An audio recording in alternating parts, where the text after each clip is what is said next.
Ramesh railway station पर guard की नौकरी करता था।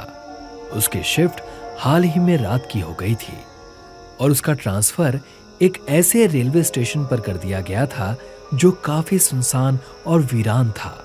वहां से ज्यादा गाड़ियां नहीं गुजरती थी और प्लेटफॉर्म भी अक्सर सुनसान ही रहता था। उस स्टेशन पर ज्यादा पैसेंजर भी वेट नहीं करते थे। शहर की आबादी भी कम थी। रमेश इस बात से काफी नाराज था कि उसका ट्रांसफर ऐसी वीरान जगह पर कर दिया गया। एक रात रमेश खुद से ही बड़बड़ाता हुआ चला जा रहा था। क्या मुसीबत है, अच्छी खासी घर के पास नौकरी चल रही थी, बेकार ही सुनसान जगह पर ट्रांसफर हो गया। 1 महीना देखता हूं, फिर बात कर लूंगा ट्रांसफर की। उसका यहां नौकरी करने का बिल्कुल भी मन नहीं था। हाथ में लालटेन लिए और दूसरे हाथ में एक डंडा पकड़े हुए वो प्लेटफॉर्म के चक्कर लगा रहा था। बीच बीच में सीटी भी बजा देता। एक रात की बात है। उस रात प्लेटफॉर्म पर उसके अलावा और कोई नहीं था। रात के 2 बज रहे थे। रमेश ने देखा कि एक आदमी बेंच पर बैठा हुआ था। ठंड का मौसम था और वो आदमी ठंड से कांप रहा था। रमेश उसके सामने जाकर खड़ा हो गया और उससे पूछताछ करने लगा। कौन हो भाई? उसने देखा कि आदमी को ठंड लग रही है। वो आदमी कुछ बोल नहीं रहा था। उस आदमी ने कुछ नहीं कहा। अरे कुछ बताओ भी, कौन हो? आदमी बस ठंड से कांपे जा रहा था। उसने उसे अपने बैग से एक शॉल निकालकर दे दिया। आदमी जैसे ही रमेश की तरफ मुड़ा, रमेश डर गया। उस आदमी का चेहरा ही गायब था। रमेश वहां से भागकर वेटिंग रूम में आ गया। उसने जो देखा था उसे अपनी आंखों पर यकीन नहीं हुआ। वो फिर से कुछ देर बाद उसी जगह पर चेक करने गया तो उसने देखा कि वहां कोई भी नहीं था, बस उसका शॉल गिरा हुआ है। उसने वो शॉल उठाया और सुबह घर लौट गया। वो इस हादसे को एक बुरे सपने की तरह भूल गया। इतनी सुनसान जगह और इतनी गहरी रात, बुरा सपना ही होगा। रमेश, तू तो इस वीराने में अपना मानसिक संतुलन ही ना खो दे। उसने सोचा कि उसे नींद आ रही थी और उसने नींद में सपना देखा। अगली रात वो फिर से ड्यूटी दे रहा था। प्लेटफॉर्म के चक्कर लगा रहा था।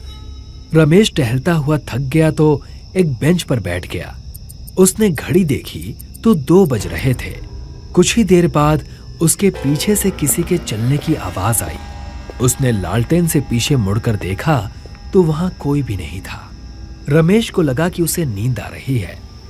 उसने चारों तरफ देखा और आंखें बंद कर ली। फिर वहीं कुछ देर बैठे बैठे उसकी आंख लगने लगी। तभी एक हाथ उसके कंधे पर आया और उसे जगाने लगा। पहले तो उसने ध्यान नहीं दिया, लेकिन फिर से ऐसा हुआ तो वो चौंक कर उठ गया। उसने चारों तरफ देखा तो वहां कोई भी नहीं था। रमेश को लगा कि उसने फिर से कोई बुरा सपना देखा है। रमेश ये सब सोच ही रहा था कि उसे पायल की आवाज आई। उसने चारों तरफ देखा तो उसे एक लड़की जाती हुई दिखी। रमेश उस लड़की को आवाज देकर रोकने लगा। रुको! अरे रुको! सुनो! रुको! वो जैसे ही उस लड़की के पास गया तो वो लड़की गायब हो गई थी। रमेश इस बार घबरा गया था। उसके माथे का पसीना साफ साफ बता रहा था कि वो बुरी तरह से डर गया है। रमेश ने ये बात फिर से किसी को नहीं बताई, लेकिन अब उसे प्लेटफॉर्म पर ड्यूटी करने से डर लग रहा था। अगली रात रमेश एक ही जगह खड़ा रहा। उसने स्टेशन का कोई चक्कर नहीं लगाया। कुछ देर बाद रमेश के पास एक आदमी आकर खड़ा हो गया और ट्रेन के बारे में जानकारी लेने लगा। रमेश को लगा कि कुछ गड़बड़ है। रमेश दूसरी तरफ देखने लगा और उस आदमी को नजरअंदाज करने लगा। उस आदमी ने फिर से रमेश से पूछा। इस बार रमेश को लगा कि ये कोई इंसान ही है। रमेश उस आदमी को ट्रेन के बारे में बताने लगा। तभी घड़ी में 2 बज गए। पूरा प्लेटफॉर्म घड़ी की आवाज से गूंज रहा था। रमेश ने घड़ी की तरफ देखा तो वो थोड़ा सा घबरा गया। उसके सामने खड़े आदमी ने उसके कंधे पर हाथ रखकर उसे जगाया तो वो होश में आ गया। रमेश ने देखा कि सामने खड़ा आदमी उसे धुंधला दिखाई दे रहा है। उसने अपनी आंखें मली, उसे फिर भी वो आदमी धुंधला ही दिखाई दे रहा था। रमेश ने उस आदमी को बुलाने की कोशिश की तो वो भागने लगा। रमेश भी उसके पीछे भागने लगा और वो आदमी अचानक से पटरी की तरफ भागने लगा और गायब हो गया। रमेश अपना बैलेंस नहीं बना पाया और पटरी पर गिर गया। उसने ट्रेन की आवाज सुनी और घबरा गया। उसे सब धुंधला दिखाई दे रहा था। वो डर से चिल्लाने लगा। तभी रेलवे स्टेशन मास्टर प्रसाद भागा हुआ आया और उसने रमेश को पटरी से बाहर निकाला। रमेश कुछ देर तक बेहोश रहा।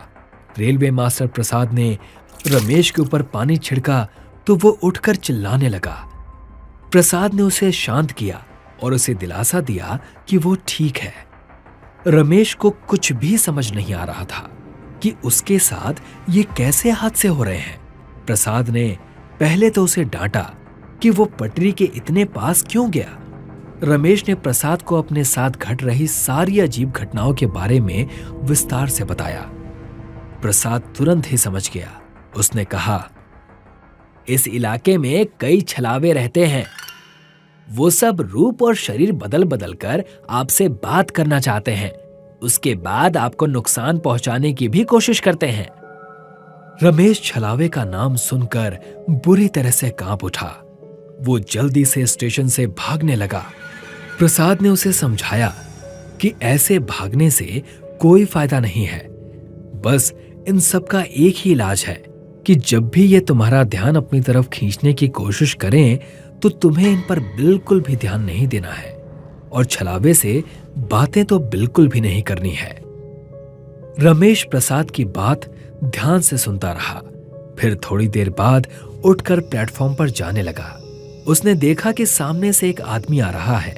वो आदमी और कोई नहीं, प्रसाद था। रमेश को समझ नहीं आया कि प्रसाद तो उसके साथ कमरे में था, फिर ये कौन है। तब तक प्रसाद उसके पास आकर उससे बात करने लगा। प्रसाद ने रमेश से उसकी घबराहट की वजह पूछी तो रमेश सन्न खड़ा था। अरे रमेश, क्या हुआ? इतना घबराए हुए क्यों हो? प्रसाद ने उसे बताया कि आज उसे आने में देरी हो गई क्योंकि उसकी पत्नी की तबीयत खराब हो गई थी। ये बात सुनकर रमेश को धक्का लगा। वो भागता हुआ रूम में गया। उसने देखा कि प्रसाद डेस्क पर बैठा हुआ था और अपना काम कर रहा था। उसने कमरे से बाहर जाकर देखा तो वहां कोई भी नहीं था। रमेश घबराकर स्टेशन से भागने लगा। तभी उसका पैर एक लाश से टकरा गया और वो गिर पड़ा। उसने देखा कि सामने प्रसाद की लाश पड़ी थी और ऐसा लग रहा था कि उसे मरे हुए काफी दिन हो चुके थे। रमेश घबराकर उठने लगा और उठकर भागने लगा। लाश की आंखें खुली और वो रमेश के पैरों पर लिपट गई। प्रसाद की लाश जोर जोर से चिल्लाने लगी कि उसे कोई बचा ले और वो मरना नहीं चाहता। रमेश को कुछ भी समझ नहीं आ रहा था। उसने अपनी पूरी जान लगा दी उस स्टेशन से बाहर निकलने में और घबराता हुआ रमेश उस स्टेशन से भाग गया। कुछ दिनों बाद एक नया गार्ड स्टेशन पर ड्यूटी करने आया। वो एक रात ड्यूटी कर ही रहा था कि तभी उसने देखा कि घड़ी में 2 बज गए थे। सारा प्लेटफॉर्म खाली था। तभी उसके कंधे पर